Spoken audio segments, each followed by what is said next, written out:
Donc, équation diophantienne. Donc là, cette fois-ci, pour ces équations diophantiennes, on fait un petit rappel sur le théorème de Bézout. Donc là, c'est le théorème de Bézout écrit vraiment de manière mathématique. D'accord? Vraiment? Oui? C'est facienne ou fancienne? Diophantienne, merci. Ouais, diophantienne, il y a un N, merci beaucoup. Hop, j'ai oublié le petit N de diophante. J'espère qu'il ne m'en voudra pas. Donc, équation diophantienne. Donc là, je rappelle que le théorème de Bézout, il vous dit ça. Le théorème de Bézout, il vous dit, quand vous avez deux entiers, qui peuvent être négatifs, d'accord, juste non nuls, s'ils sont premiers entre eux, je rappelle que PGCD de AB équivaut 1, ça veut dire premier entre eux, alors le théorème de Bézout vous dit qu'il existe U et V, tel que AU plus BV vaut 1. Je précise que les U et les V ne sont pas uniques, il peut y en avoir plusieurs, d'accord? Mais on vous dit que ça existe. Je vous rappelle comment on fait pour trouver ces U et ces V là. On fait comment? Quelqu'un se rappelle comment on fait pour trouver les U et les V là? Quand on a une équation comme ça? Système? Non. Non, c'est... Comment vous faites avec le fameux égal 1 là? On ne doit pas faire avec les noms premiers entre eux, après faire... Après remonter. les là. lignes et tout ça là. Alors, il y a le mot remonter que j'aime beaucoup. Ouais, bah le truc. Ah oui. Le truc là, ouais. Le truc que j'ai pas compris.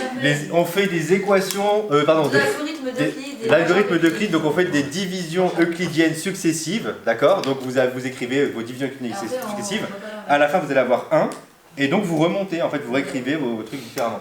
Donc vous allez obtenir ça. Bon, ok, ça c'est le théorème de Bézout, on l'a déjà vu. L'identité de Bézout, elle vous dit autre chose. Elle vous dit maintenant, si vous prenez quel que soit A et B appartenant à Z, de Z2, donc ici, pas nécessairement premier entre eux, parce que ça c'est quand même assez c'est contraignant d'être premier entre eux, c'est quand même contraignant. Là, Bézout il dit, j'ai une autre solution, vous prenez A et B quelconque, mais cette fois-ci, il existe U et V appartenant à Z2, pas pour une équation qui vaut 1, mais une équation qui vaut PGCD de AB.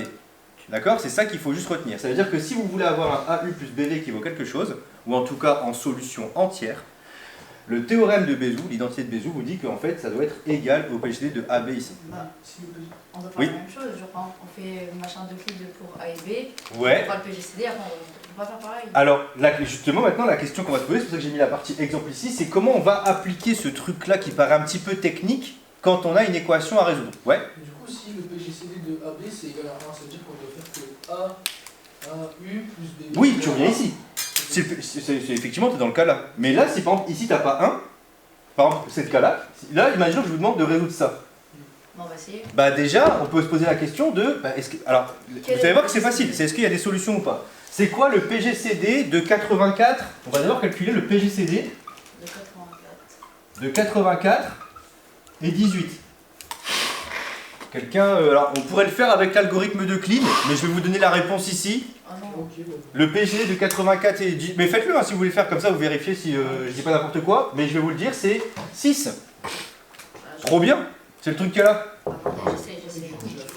C'est le truc qu'il y a là. Pourquoi je suis content en fait que le PGCD de 84 et de 18, C'est parce que c'est-à-dire que c'est U et V 6. sera égal à 1. De quoi? C'est-à-dire que U et V sera égal à 1. Non, du tout. Bah non, tu mets 1 là, tu mets 1 là, t'auras pas 6. Hein. Ah oui. Bah, Ça c'est-à-dire fera qu'on- fois 1, 2. Ah, ok. si on divise tout par 6. Voilà. En fait, ici, si vous êtes d'accord avec moi que si le PGCD de 84 et 18 c'est égal à 6, vous pouvez diviser toute l'équation par 6. Vu que lui, ici, c'est un diviseur de 18 et de 84. Donc regardez ce que ça va vous donner du coup ici. Vous allez donc obtenir, alors je l'écris pas correctement, hein, c'est juste pour que vous ayez une trace de ça, mais si vous divisez tout par 6, ça va vous donner ici, 84 divisé par 6, ça fait combien?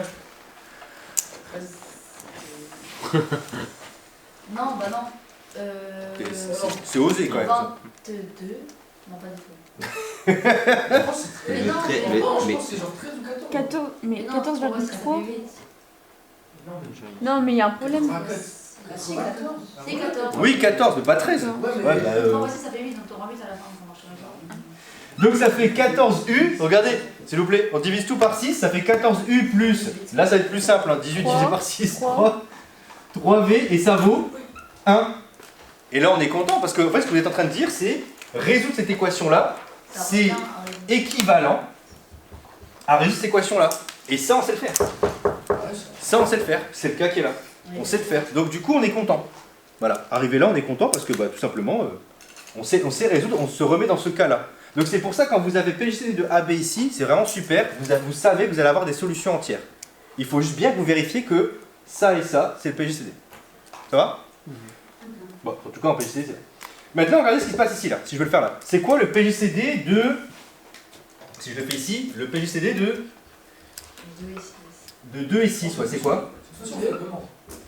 C'est 2, ouais, mais ça se voit rapidement là. PJCD de 2, 6, 2 c'est un diviseur de 6. Hein. Ouais, ok. Je peux pas aller plus loin. Oui. Mais on peut avoir des fractions. Mais non, on travaille dans Z depuis le début là. Ouais, mais. On peut jamais avoir de fraction dans ce... Ok. C'est fini, hein. C'est Ok. que dans Z. Donc là, le PJCD c'est 2, mais manque de bol, Là, on peut pas le diviser. 2 ne divise pas 3. Bah non. Ici, donc 2 ne divise pas 3. Oh non, on va faire. Donc en fait, ici, à cause de ça, bah, vous savez, grâce à une entité de Bezout qui est ici, le théorème vous dit que bah, il n'y a pas de solution entière à cette équation. Il n'y a pas de solution entière à cette équation. Ça veut dire, regardez, une autre façon de vous le dire autrement. C'est ça qui est intéressant, une autre façon de vous le dire autrement. Je vous spoil un petit peu pour un autre truc. Ici, normalement, vous pouvez réécrire, regardez cette équation qui est là, regardez comment je vais la réécrire. Vous pouvez l'écrire comme y égale, alors j'espère que je ne vais pas trop vite pour vous. bah oui. J'ai fait une bêtise, pardon, Non, excusez-moi. moins 3 demi. De 8. Moins 3 demi. Je dis que je vais. Bah moins, non. non, Non, non. moins 1 demi. Oui, oui, oui. Moins 1 demi de. X. Ah non, c'est ça, c'était moins 2 tiers. Attends. Non, moins 1. Pourquoi je galère 1 tiers? Purée, je galère complètement, désolé. 2 Donc ça fait moins 1 tiers bah, de 2 x plus 3. plus 2. Bah, ça fait 2x plus 3. Non?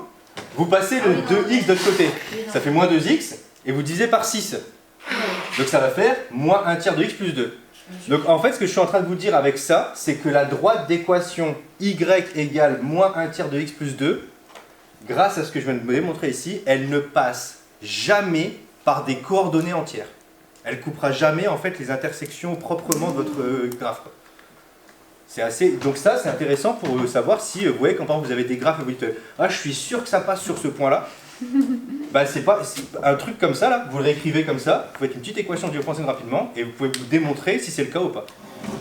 S'il n'y a pas de solution entière, bah, ça veut dire que votre truc ne passe jamais sur un point de coordonnées entières.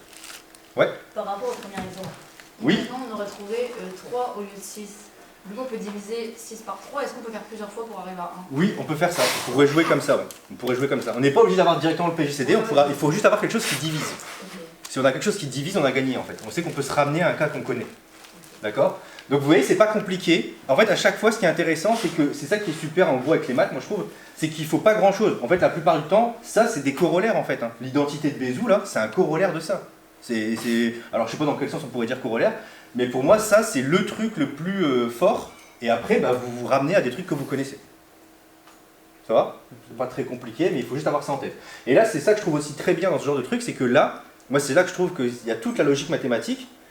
Ici, on ne se lance pas dans la résolution. On vérifie d'abord qu'il y a des équations. Et si on n'a pas, on s'arrête. C'est ça la logique mathématique. Normalement, quand vous devez faire des équations, vous devez vous poser la question de est-ce qu'il y a des solutions ou pas. En fait, c'est parce que là, on travaille dans un ensemble où vous n'avez pas l'habitude de travailler. Si je vous donne une équation du style x carré plus 3x plus 7 égale 0, chez ce qui tilt là, c'est super, discriminant, delta, j'y vais chez faire. Parce que vous cherchez des solutions réelles. Donc pour vous, il y a toujours des solutions. Enfin, plus ou moins, même si on travaille dans les complexes, il y a toujours des solutions. Bref, donc vous connaissez les solutions. Mais là, il faut réfléchir autrement. Parce que c'est pas garanti qu'il y ait toujours des solutions. Dans Z, c'est pas garanti. D'ailleurs, justement, c'est des outils très simples, comme le PJCD, qui vous disent si oui ou non vous pouvez aller plus loin. Donc il n'y a pas grand chose, il faut juste vérifier s'il y a des diviseurs et tout, des plus grands diviseurs. Si c'est le cas, il y a des solutions. Si c'est pas le cas, c'est fini. Ok? Youpi, super.